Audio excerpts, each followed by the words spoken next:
राजेश अपनी भाभी नीलम का लाडला था। नीलम भी राजेश को अपने बेटे की तरह प्यार करती थी। राजेश, लखनऊ वाले मामा जी ने तुम्हारे लिए एक बहुत अच्छा रिश्ता बताया है। लड़की बहुत अच्छी है, अब तुम शादी कर लो। अरे नहीं भाभी, शादी तो बर्बादी है। भला तुम्हारे हाथों के खाने में जो स्वाद है वो किसी और के हाथों में कहाँ। मुझे अभी शादी नहीं करनी भाभी। राजेश की ना नुकुर करने के बावजूद घर वाले उसकी शादी करवा देते हैं, लेकिन फिर भी राजेश अपनी भाभी का पल्लू नहीं छोड़ता। वो अपनी पत्नी को बिल्कुल तवज्जो नहीं देता था। उसके लिए उसकी पत्नी सुधा का होना ना होना बराबर था। अरे राजेश, तुम अकेले बाहर जा रहे हो, सुधा को भी लेते जाओ।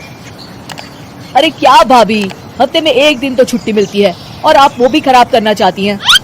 सुधा बाहर जाके क्या करेगी, वो घर में ही ठीक है। वैसे मुझे देर हो रही है भाभी, चलता हूँ मैं। राजेश की इस बेरुखी से सुधा हमेशा उदास रहती थी। फिर एक दिन नीलम इस विषय को लेकर अपने पति से चर्चा करती है।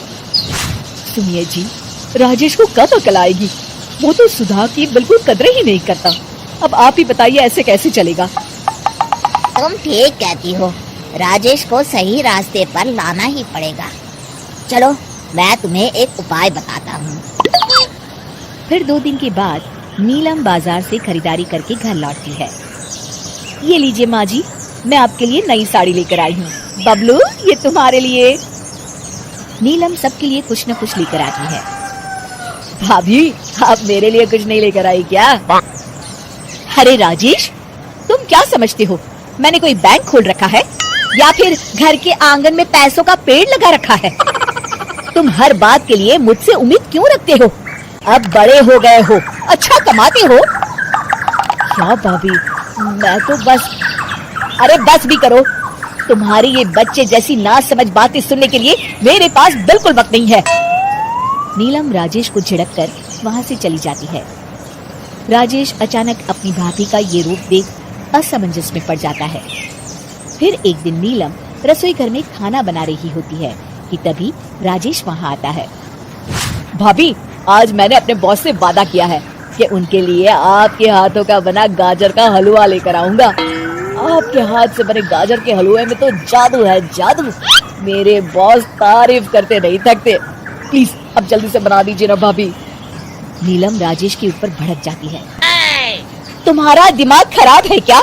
आखिर तुम मुझे समझते क्या हो? इस घर की नौकरानी?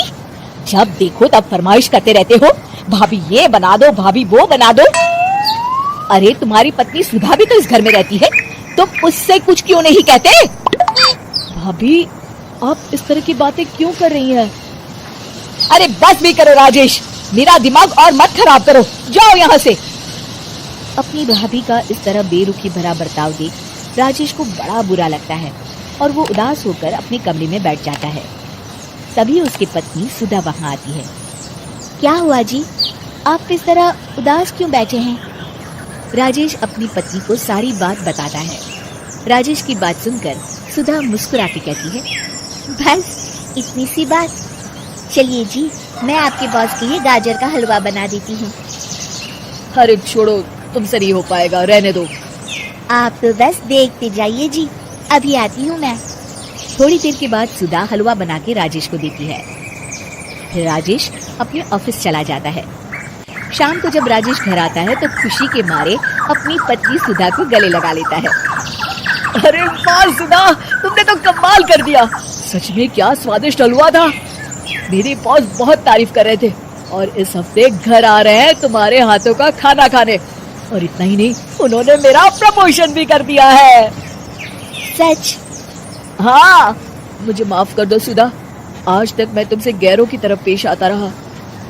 अरे ये कैसी बातें कर रहे हैं जी, मैं तो आपकी पत्नी हूँ। धीरे धीरे राजेश अपनी पत्नी के साथ पूरी तरह घुल मिल जाता है और अपना ज्यादातर समय सुधा के साथ बिताने लगता है और उसकी हर छोटी मोटी जरूरतों का ख्याल भी रखता है। ये देख राजेश के भैया और भाभी बहुत खुश होते हैं। फिर एक दिन राजेश और सुधा बाहर से घूम कर आते हैं। राजेश, सुधा के प्रति तुम अपनी जिम्मेदारी समझो, इसीलिए मैंने तुम्हारे साथ ऐसा बर्ताव किया था। अगर तुम्हें मेरी किसी बात का बुरा लगा हो तो मुझे माफ कर देना।